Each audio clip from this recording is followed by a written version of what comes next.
Abu Talib వ్యాపార నిమిత్తం ఏడాదికొకసారి Syria వెళ్తూ ఉంటారు.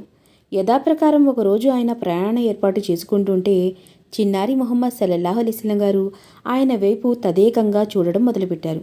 ముహమ్మద్ సల్లల్లాహు అలైహిస్సల్లంపై అబూ తాలిబ్కు అమితమైన వాత్సల్యం ఉన్నప్పటికీ ఈ ప్రయాణంలో ఆయన్ని వెంట తీసుకువెళ్ళడానికి భయపడ్డారు. వయసు చూస్తే 12 ఏళ్లు మాత్రమే. ప్రయాణమా బహు కష్టంతో కూడుకున్నది. సిరియా ప్రయాణమంటే మాటలు కాదు. అది భయంకరమైన ఎడారి మార్గం. పచ్చని చెట్లు గాని, గలగలా పారే సెలయేళ్లు గాని కనుచూపు మేరకు మచ్చుకైనా కనిపించవు. ఎటు చూసినా అనేక మైళ్ల దాకా ఎత్తైన ఇసుక తిన్నెలే కనిపిస్తాయి. అందుకే ముహమ్మద్ సల్లల్లాహు అలైహి వసల్లంను మక్కాలో వదిలి వెళ్లడమే మంచిదని భావించారు అబూ తాలిబ్ గారు. అయితే ఆయన ఇంటి నుండి బయలుదేరగానే ముహమ్మద్ సల్లల్లాహు అలైహి వసల్లం గారు తాను కూడా వస్తాను అని ఆయన్ని పెనవేసుకున్నారు. పెదనాన్న హృదయంలో తండ్రి వాత్సల్యం పెళ్లిబిక్కింది. చివరకు ఆయన ఈ బాల ప్రయాణికుణ్ణి వెంట తీసుకుని బయలుదేరారు. వాణిజ్య బృందం అనేక మజిలీలు దాటుకుంటూ ప్రయాణం సాగిస్తుంది. ప్రయాణంలో ఈ పిల్లవాడు ఎక్కడ అలిసి డీలా పడిపోయి తనకు భారంగా అయిపోతారో అని అబూ తాలిబ్ గారు చాలా భయపడ్డారు. కానీ ప్రయాణంలో ముహమ్మద్ సల్లల్లాహు అలైహి వసల్లం గారు మరింత ఉత్సాహంతో కనిపిస్తూ పెదనాన్నకు చేదోడు వాదోడుగా కూడా నిలిచారు. చివరికి వర్తక బృందం సిరియా చేరుకుని బస్రాపట్నం వెలుపల విడిది చేసింది. ఆ రోజు బస్రాపట్నం వెలుపల బహీరా మఠానికి దరిదాపుల్లో ఉన్న ఒక నీడపట్టు ఒక వర్తక బృందంతో సందడిగా మారింది. ప్రయాణ బడలిక వల్ల వర్తకులు సేద తీర్చుకోవడానికి అక్కడ విడిది చేశారు. ఒంటెలపై నుండి సామాగ్రి దించి గుడారాలు వేసుకున్నారు. అందరూ తమ తమ పనుల్లో నిమగ్నమయ్యారు. ఒకడు విశ్రాంతి కోసం నడుం వాలిస్తే మరొకడు ఆకలితో ఆవురావురంటూ అన్నం గిన్నెల మీద ఎగబడ్డారు. ఒకడు ఒంటెలకు మేత వేస్తుంటే మరొకడు వ్యాపార సరుకులు సర్దడంలో మునిగిపోయాడు. అంతలో ఒక వార్త వచ్చింది. మీ అందర్నీ మా మఠాధిపతి తన ఇంట్లో విందు ఏర్పాటు చేసి పిలుస్తున్నాడు రండి అన్నారు ఒక వార్తాహరుడు అక్కడికి వచ్చి. సాధారణమైన ఈ ఆహ్వానం విని వర్తకులంతా ఆశ్చర్యంతో ఒకరి ముఖాలు మరొకరు చూసుకున్నారు. ఏమిటి, ఎప్పుడూ లేని ఆహ్వానం, ఈ ఏడు ఇంత దయ ఎందుకో మన మీద? సరే, తప్పేముంది పదండి అంటూ వార్తాహరుని వెంట అందరూ బహీరా ఇంటికి వెళ్ళారు. బస్రా పట్టణంలో బహీరా పేరు మోసిన క్రైస్తవ సన్యాసి. ఇంకా పట్నం వెలుపల దైవదాస్యంలో ఏకాంత జీవితం గడుపుతూ ఉంటాడు. అతను విందుకు వచ్చిన అరబ్బు వర్తకులందరినీ సాదరంగా ఆహ్వానించాడు. మిత్రులారా, ఈరోజు మీరంతా నాతో పాటు భోజనం చెయ్యాలని నా కోరిక. కనుక మీలో ఏ ఒక్కరూ విడిది ప్రదేశం మిగిలి ఉండకూడదు. అందరూ వచ్చి ఇక్కడ భోజనం చెయ్యండి అని బహీరా అన్నారు. అంతే, అందరూ వచ్చేసాం. కాకపోతే ఒక 12 ఏళ్ల అబ్బాయి మాత్రం సామాను దగ్గర వదిలి వచ్చాం అన్నారు వర్తకులు. కాదు, అతన్ని కూడా పిలుచుకురండి. ఆ అబ్బాయి కూడా మనతో పాటే ఇక్కడ భోజనం చేస్తారు అన్నాడు బహీరా.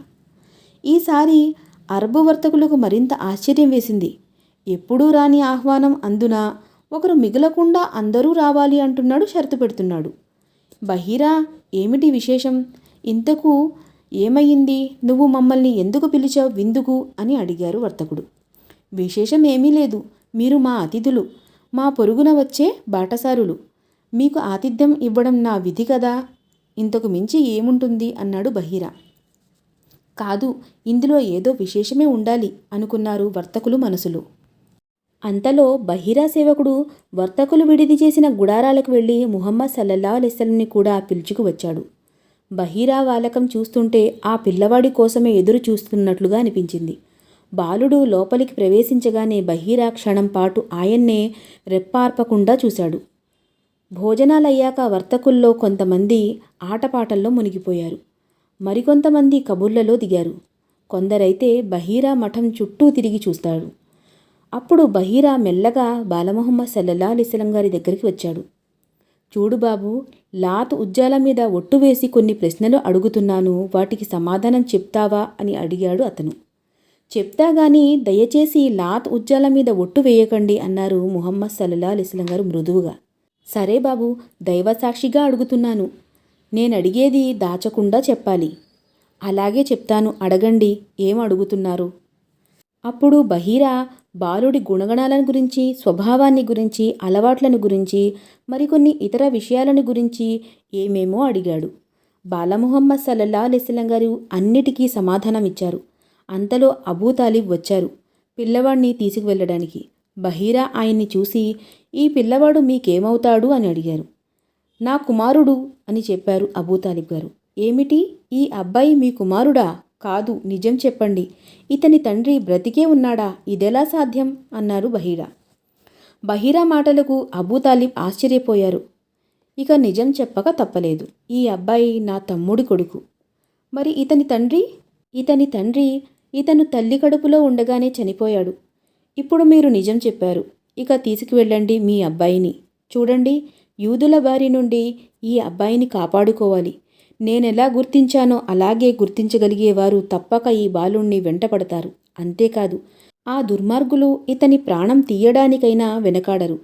అందుచేత బాబుని జాగ్రత్తగా కాపాడుకోండి. ఈ పిల్లవాడు భవిష్యత్తులో మహాపురుషుడవుతాడు అంటూ హెచ్చరించి మరీ చెప్పాడు. అబూ తాలిబ్ బాలముహమ్మద్ సల్లల్లాహు అలైహి వసల్లం గారిని తీసుకుని విడిది ప్రదేశానికి వెళ్ళిపోయారు.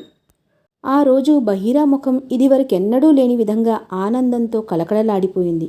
అవును, నేననుకున్నది నిజమయ్యింది అని మనసులో అనుకుంటూ మఠం లోపలికి వెళ్ళి ధ్యానంలో లీనమైపోయాడు. బహీరా ప్రఖ్యాత క్రైస్తవ సాధువు. తౌరాత్, ఇంజీల్, ఇతర గ్రంథాలు కాచి వడపోసిన గొప్ప తత్వవేత్త. ఈ గ్రంథాల్లో అంతిమ దైవప్రవక్త రాక గురించి అనేక భవిష్యత్తు ప్రకటనలు కూడా ఉన్నాయి. వాటిని చదివి ఉండడం వల్ల బహీరా పిల్లవాణ్ణి చూడగానే రాబోయే అంతిమ దైవప్రవక్త అతనేనని ఊహించాడు.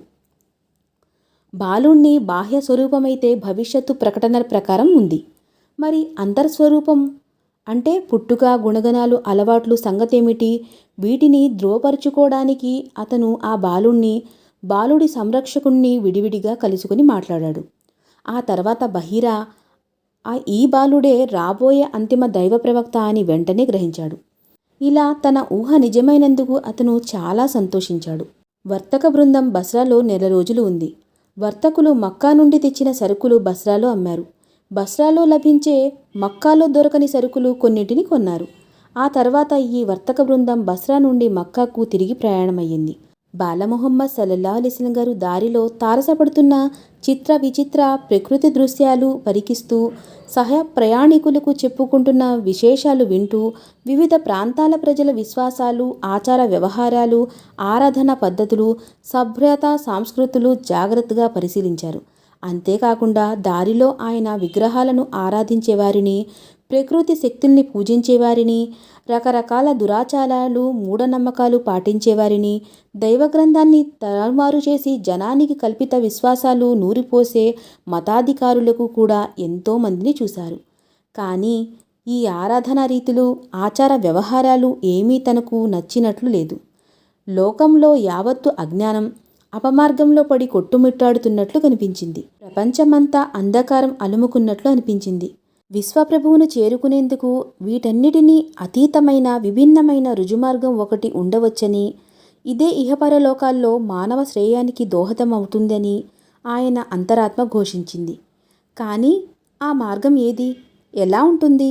ఎక్కడ లభిస్తుంది? పట్టుమని 12 ఏళ్లైనా నిండని ఆ బాలుడి మనసులో ఎలా ఎన్నో ప్రశ్నలు తలెత్తాయి. ఎలాగైనా సత్యాన్ని కనుగొనాలన్న పట్టుదల, వాస్తవాన్ని బయట పెట్టాలన్న ఆరాటం, అంధకారంలో తచ్చాడుతూ ఎన్నో కీడులకు బలైపోతున్న మానవాళికి జ్ఞానకాంతి చూపాలన్న ఆకాంక్ష, అశాంతి అరాచకాలలో సతమతమవుతున్న ప్రజలకు సంతృప్తి, సుఖశాంతులు కలగజేయాలన్న బలమైన కోరిక ఆయన నరనరాల్లో వ్యాపించి ఉంది. వర్తక బృందం మక్కా చేరుకుంది. అబూతాలిబ్ రకరకాల సరుకులతో ఇంటికి తిరిగి వచ్చారు.